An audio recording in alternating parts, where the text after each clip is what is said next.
Oke,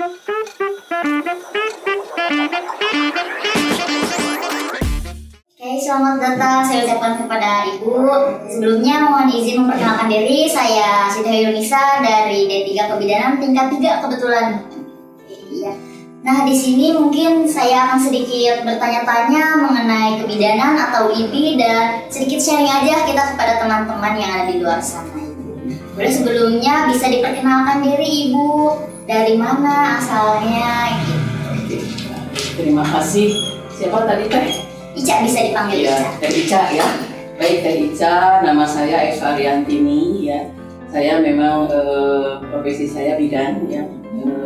Kemudian saya dulu pernah bekerja tahun 2013 saya sudah masuk Purnabakti ya.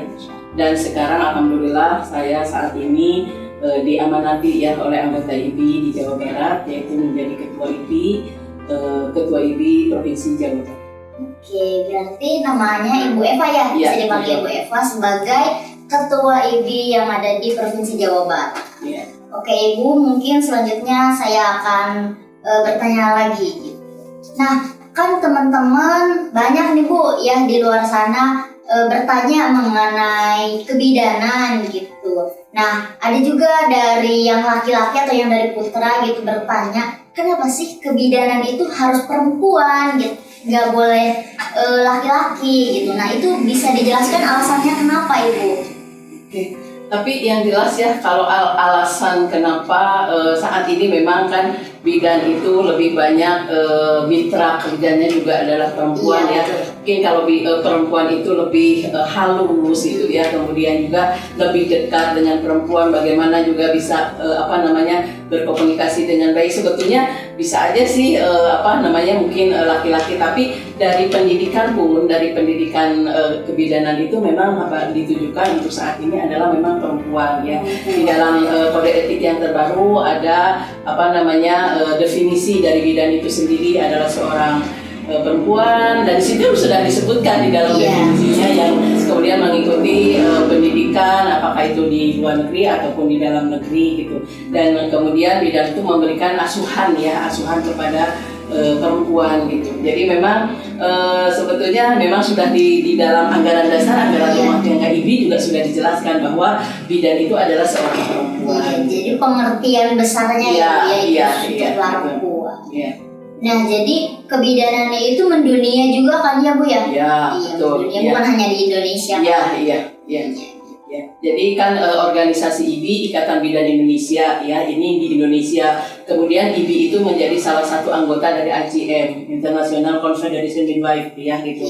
Jadi kita ada bagian dari sana, bahkan sebelumnya ada juga pengurus IBI pusat yang menjadi pengurus di ICM gitu. Kita biasa menyebutnya dengan ICM. Jadi memang itu ada ICM itu adalah organisasi bidan dunia. Organisasi bidan dunia. Kalau misalkan di Indonesia itu IBI ya disebutnya, Ikatan Bidan Indonesia.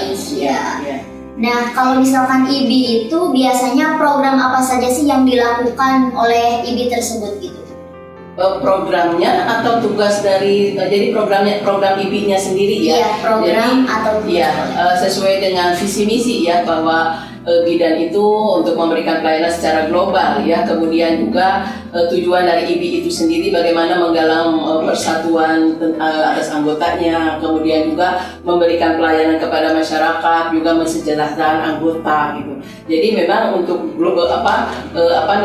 tujuan secara umumnya kan seperti itu gitu ya. Jadi memang sehingga kami ini IBI ini mempunyai tugas ya untuk selalu menjaga profesionalitas teman-teman bidan ya, karena bidan itu adalah profesi yang sangat mulia ya, yang sangat mulia gitu. Nah, jadi kalau sekarang kan sampai D3 harus dilanjutkan. Nah, motivasi Ibu terhadap anak-anak yang sedang menjadi mengambil jurusan pendidikan kebidanan sampai D3 itu boleh dikasih motivasi? Jadi gini ya, di dalam dulu kita mempunyai Undang-Undang Nomor 4 tentang Kebidanan, bahwa di situ dikatakan ada pendidikan itu ada pendidikan vokasi dan bidan dan pendidikan profesi ya.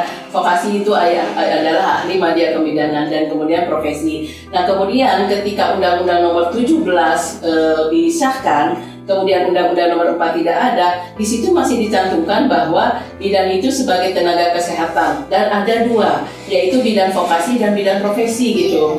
Jadi sebetulnya tidak ada halangan untuk yang lulusan D3 atau pendidikan D3 kebidanan gitu, karena diamanatkan di undang-undang memang kita negara ini masih membutuhkan gitu ya. Jadi tidak mandang ya. Tidak, iya. Jadi kalau misalkan ada misalkan ada yang sudah lulus D3 kebidanan, belum ada kesempatan nih untuk melanjutkan pendidikan, sebetulnya tidak perlu tidak perlu khawatir karena bisa kerja. Iya, pemerintah itu bahkan ketika kemarin aja tahun 2023 ya, penerimaan P3 KASN itu yang diperlukan adalah lulusan D3 gitu. Iya. Nah, untuk lulusan profesi ini sebetulnya sudah jelas sekali di dalam Undang-Undang Nomor 4 dulu, dan kemudian sekarang ada di dalam KMK 320 bahwa pada tahun 2026 TPMB, jadi tempat praktek mandiri bidan itu harus profesi gitu. Jadi yang wajib profesi itu ya ada teman-teman yang praktek. Nah, kalau misalkan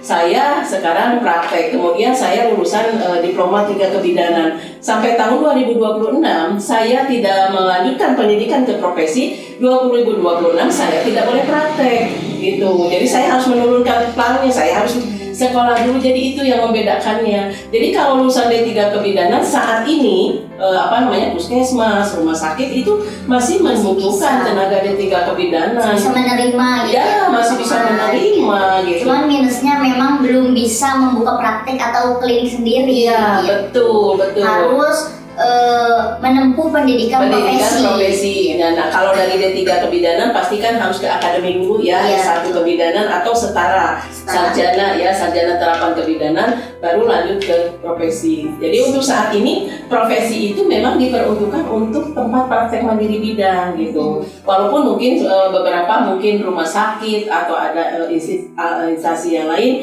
memberlakukan itu, ya itu juga mungkin agak susah ya, karena masih sedikit ya yang lulusan D3 kan profesi, karena kan baru dimulainya di awal tahun 2019 ketika Undang-Undang Nomor 4 disahkan. Karena kan kalau dulu sampai D3 masih bisa buka praktik sendiri. Ya, sekarang juga masih bisa sampai tahun 2026. Sampai tahun 2026 lulusan D3 masih bisa. Masih bisa. Ada beberapa kabupaten kota di Jawa Barat ada yang masih memberikan izin ke lulusan D3 untuk praktek mandiri. Dengan syarat Ibu atau tanpa syarat? Ya syaratnya sama aja sih, harus mempunyai STR kan gitu, tempat prakteknya. Yang jelas memang izin praktek sekarang sangat mudah ya. Yang penting kan punya STR, kemudian sarana dan prasarana untuk praktek mandirinya gitu. Kalau mungkin nanti ada tambahan beberapa, yang itu kan kebutuhan dari beberapa pemerintah kabupaten kota. Nah, kalau misalkan mengenai STR nih, dari IBI sendiri bisa memberikan lowongan gitu untuk pembuatan STR. Nah, untuk pembuatan STR ini kan sekarang sudah mudah ya. Kalau yang baru lulus misalkan nih, Teteh misalkan nanti lulus D3 ya, D3 kebidanan, STR ya tinggal ijazah. Tinggal menunjukkan ijazah dan MP ya, kalau nggak salah saya lupa ya. Jadi hanya itu, nggak susah, dan nanti akan langsung keluar STR seumur hidup. Dan untuk STR itu Rp0. Rp0 tanpa dipungut biaya. Ya, tanpa ada biaya, jadi Rp0 gitu. Nanti STR akan keluar langsung dari Kementerian Kesehatan, yaitu STR-nya jadi seumur hidup. Dan hanya satu kali membuat STR gitu, tidak berulang-ulang gitu. Jadi gampang ya, gampang sekali pembuatan STR. Gampang sekali ya. Itu ada diamanatkan di dalam Undang-Undang Nomor 17 tahun 2023 ini. Baru berarti ya? Baru ya. Jadi seumur hidup. Kalau dulu pernah ngedengar katanya pembuatan STR itu ada yang nggak seumur hidup gitu ya Bu ya? Ya, kalau dulu memang kan dulu itu pernah ada surat izin bidan, itu seumur hidup. Itu yang mengeluarkan adalah Dinas Kesehatan Provinsi, masing-masing provinsi berbeda. Kemudian ada aturan yang baru diganti menjadi STR. STR itu harus diperbaharui setiap 5 tahun sekali dengan ada beberapa persyaratan, yaitu ada SKP dan lain sebagainya. Nah sekarang dirubah lagi STR menjadi seumur hidup. Jadi lebih mudah lah ya teman-teman semuanya. Oke, kalau misalkan proses untuk pembuatan untuk mendirikan klinik di rumahnya masing-masing bidan yang baru saja lulus nih gitu kan, ini ada teteh yang tingkat 3 kebetulan kemarin ternyata alhamdulillah Bu dari Poltekkes TNI AU 100% uji kompetisinya kompeten. Alhamdulillah, lebih selamat ya. Iya. Jadi Jadi mungkin bisa dijelasin ke teteh-teteh yang insya Allah lulus tahun ini gitu, bisa dijelasin. ya, jadi kalau yang sudah lulus ya, berarti udah lulus uji kompetensi juga kan, berarti sebentar lagi akan ada wisuda ya, dan ambil sumpah profesi kan, seperti itu. Ya kalau misalkan mau bekerja, ya STR-nya dulu aja diurus, ya STR dulu aja. Yang paling penting STR dulu, ya STR. dulu kan sudah ada sertifikat kompetensi, sudah ada ijazah, ya nanti KTP tinggal ajuin aja. Itu kan ada di dalam pelataran sehat ya, bisa langsung buka linknya, buka link dari Kementerian Kesehatan, jadi langsung online. Iya, online sangat mudah banget ya, dan itu tidak lama gitu, tidak lama, dan sekali lagi itu memang Rp0. Nanti STR-nya akan keluar, tinggal kita kalau mau kita print, kalau kita mau download gitu ya, seperti kita simpan gitu STR itu. Dan STR itu menjadi suatu syarat kita akan bekerja. Apakah itu bekerja di puskesmas, di klinik, di rumah sakit, itu STR. Kemudian mau misalkan ada kesempatan, ini masih ada tahun 2026 nih, masih ada kesempatan untuk tempat praktek mandiri bidan, itu boleh gitu. Nanti tinggal datang aja, misalkan kalau Kota Bandung datang ke Dinas Kesehatan Kabupaten Kota Bandung gitu. Memang ada beberapa perbedaannya masing-masing kabupaten kota tentang kebijakan-kebijakan, tapi saya kira kebijakan itu masih dianggap ya tidak masih standar lah. Jadi sesuatu yang normal ya, yang memang dibutuhkan gitu ya, karena memang bidan itu ketika praktek itu kan melayani makhluk hidup ya, harus betul-betul terjaga kompetensinya, kemudian alat dan obat dan sebagainya itu harus sesuai dengan kebijakan. Dan itu sebetulnya kalau untuk TPMB itu teman-teman nih yang di luar sana yang mendengarkan, tinggal membaca dulu Peraturan Menteri Kesehatan Nomor 28 Tahun 2017. Kalau yang ingin praktek baca itu, ada kewenangan, ada sarana prasarana yang harus disiapkan, gitu semuanya ada di sini. Komplit banget ya, udah dijelasin sampai ke undang-undangnya juga ya teman-teman. Jadi kita semuanya tinggal klik aja nanti ya buktinya gitu. Kalau misalkan ingin lebih tahu mengenai kebidanan dan tentang klinik atau mendirikan klinik mandiri. Oke, kalau misalkan untuk yang di Provinsi Jawa Barat ini, untuk kantor IB-nya ada di sebelah mana ya Bu ya? Nah, kalau untuk Jawa Barat ada di Jalan Karawitan nomor 65. Silahkan kalau yang udah lulus atau siapapun bisa datang ke Karawitan nomor 65, dan kami biasanya bergantian ada di sana. Kemudian untuk di kabupaten kota itu semuanya mempunyai sekretariat ya, di 27 kabupaten kota masing-masing mempunyai sekretariatnya masing-masing. Pengurusnya masing-masing. Iya. Oke, yang terakhir Ibu, ini pesan untuk mahasiswa yang masih menempuh jurusan kebidanan. Oke. Jadi tadi juga saya pesankan kepada teman-teman yang ada di kelas ya, bahwa bidan itu sudah jelas kompetensinya, sudah jelas kewenangannya, semuanya sudah diatur ya gitu, dan itu semuanya harus didapat ketika di institusi pendidikan. Jadi tetap harus semangat belajar gitu ya, dan lihat di KMK 320 itu kompetensi kita tuh apa. Ketika kita memang jadi udah jelas sekali bahwa kompetensi kita itu ada diatur di dalam KMK 320. Jadi ikuti itu, kemudian ketika lulus nanti juga harus tetap kita memperlihatkan bahwa keprofesional kita seorang bidan itu semuanya ada aturan-aturannya. Jadi yang institusi apakah itu D3 ya, kebetulan kalau di sini ahli media kebidanan, tidak usah kecil hati gitu, nggak usah kecil hati, ayo tetap semangat gitu ya. Dan insya Allah saya juga mendorong mungkin di institusi ini bisa ada pendidikan S1 kebidanan dan juga profesi ya. Saya memberikan semangat, mudah-mudahan, karena nanti adik-adik kita ini tidak ketika lulus tidak mencari-cari kemana gitu, tapi akan tetap melanjutkan di sini gitu ya. Menjadi tetap semangat ya teman-teman semua. Semangat ya.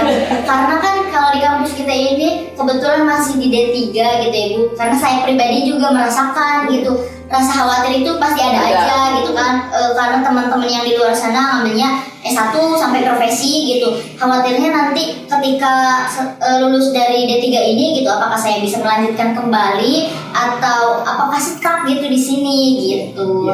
Ya itu tadi, ketika lulus nih teman-teman yang lulusan vokasi ahli media kebidanan, kalau memang belum ada kesempatan untuk melanjutkan pendidikan, itu biasanya masalahnya banyak ya. Jadi kita juga memaklumi itu. Jadi tetaplah optimis bahwa kita masih tetap bisa bekerja gitu ya. Nah sekarang banyak TPMB itu kan tidak tempat praktek mandiri bidan, itu kan menolong persalinan aja harus 4 tangan ya. Tidak boleh. Jadi teman-teman itu bisa bekerja juga di TPMB. Kalau misalkan tidak bisa di rumah sakit, di puskesmas, di klinik, di tempat praktek mandiri bidan dulu kita bisa bekerja gitu ya gitu. Nah tapi kalau misalkan Bu, saya ingin melanjutkan pendidikan juga, itu lebih bagus juga gitu. Tapi kalau belum ada kesempatan, yuk tetap semangat gitu bahwa kita bisa memberikan yang terbaik kepada masyarakat dengan ilmu kita. Siap Ibu, terima kasih banyak. Doain mungkin tahun yang akan datang Poltekkes TNI AU ini bisa memberikan yang terbaik dan bisa mengadakan sampai S1 sampai profesi gitu, karena memang rencana dari kampus ini kita akan mengadakan sampai jenjang profesi. Alhamdulillah ya, mudah-mudahan pasti kalau sesuatu yang sudah dipersiapkan dan semuanya juga solid, semuanya mendukung, itu akan gampang ya. Semoga terkabul dan bisa tercapai gitu cita-cita kami. Saya yakin ya bisa tercapai.